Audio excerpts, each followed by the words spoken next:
And outside Nigeria, an increasing number of countries have announced plans to ban flights from Britain.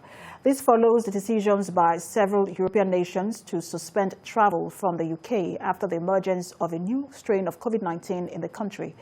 The Netherlands became the first major European country to announce a ban on flights, followed by Belgium, which also halted British-bound trains using the Channel Tunnel. Austria and Italy also later followed suit with their own UK travel restrictions. And so far, about 35 countries have imposed a ban on UK flights, while a few others have imposed some form of restriction. The number of coronavirus-related deaths in Britain rose by 215 to 67,616.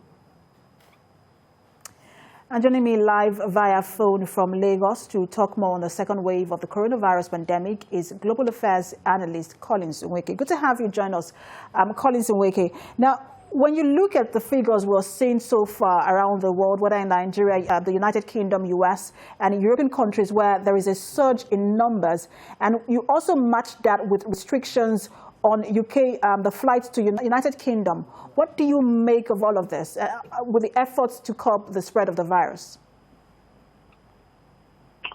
It does look like, obviously, the voices of science and results of research is more and more being adhered to by politicians. Of course, here and there, you find cases or situations where political influences and political decisions could be stepped back a little bit, while science, and medical practices and medical rules take the front line.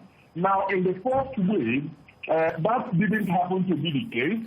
In the second wave, I think a little bit more of, much more of, science is playing a role. More testing is happening, and so I think the world is on the right line. However, I think it is important to warn against a situation where public opinion is allowed to actually drive responses.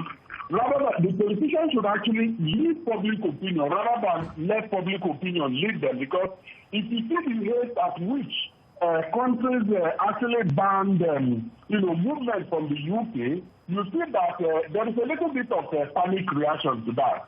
Now, the model that I believe has been a lot more, responsible and responsive is the model that the United States, specifically the city of New York. All right, just let me jump in here because I'm Collins Nweke. Just allow me quickly butt in because you talked about the fact that countries are restricting flights and movements to the UK. But these are some of UK's largest trading partner. You have countries like Netherlands, Belgium, Canada, all restricting movement to that country. What is the implication of that for the United Kingdom's economy, especially as the Brexit deadline approaches? Yes, I think up until today and perhaps till tomorrow, if there is no smart solution found to, the restrictions, in terms of movement of goods and services to the UK, I think it's going to have major impact on the economy, especially at this time of the year when, most of shoppings are done. Now we have up to 900, nearly 1,000 trucks carrying goods into the UK from mainland Europe, stuck somewhere between the border of France and Belgium, Belgium and UK.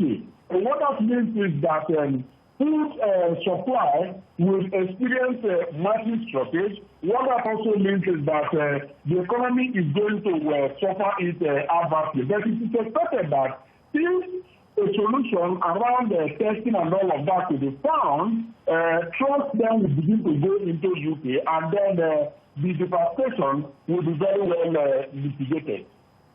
All right, Collins Nweke, Global Affairs Analyst, joined us from Belgium. Thanks for talking to us.